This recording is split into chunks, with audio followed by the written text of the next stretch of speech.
Iowa Congressman Steve King is a Republican on the Small Business Committee, a member of the House Tea Party caucus. He just came out of that meeting with the president. So would you describe him as receptive to your points? Well, I'd give the president points for having the meeting in the first place. His demeanor is always good in that scenario. I'm glad he had the meeting.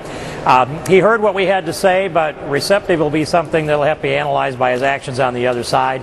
I heard him say some things that surprised me and some things that I think probably will not be followed through on by this White House. They surprised you in a good way or a bad way? I mean, what was the surprise? Well, if I accepted it at face value, in a good way. For example, when Shelley Moore Capito advised the president, try tort reform on medical malpractice, try it, you'll like it, he said, I'm with you on that. I'm ready to go on that. Well, I don't think he's ready to go on that. I think he's with the trial lawyers on that.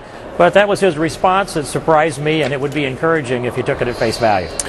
The debt ceiling, the proposal to increase the debt ceiling is $2.4 trillion.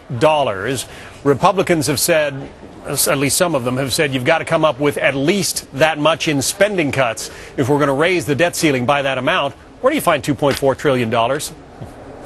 Well, it's got to be over a long term, and certainly can't be a short term, but we have to address entitlements. And we had a significant discussion about addressing entitlements, not down into the weeds, but more or less generally and philosophically. I think we do agree that without addressing entitlements, we can't get to those kind of cuts. The president said that he had put his offer on the table, that his proposal is $2 trillion in cuts and $1 trillion that he would find in revenue generation by closing loopholes on tax proposals or the current tax law.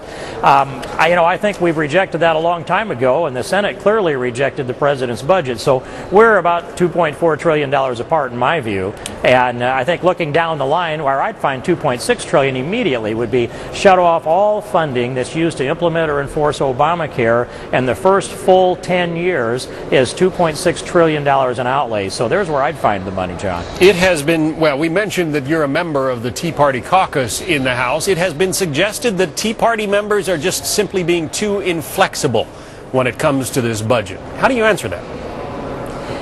I don't think it's inflexible at this point. I had some conversations with members that aren't viewed as Tea Party, and they believe that we have to raise the debt ceiling.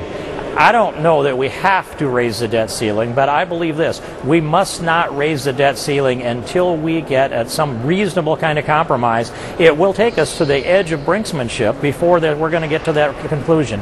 I couldn't see enough in that meeting today that we could shake hands and come to some kind of an agreement until it gets a lot closer and the pressure builds, just like it did on the CR debate.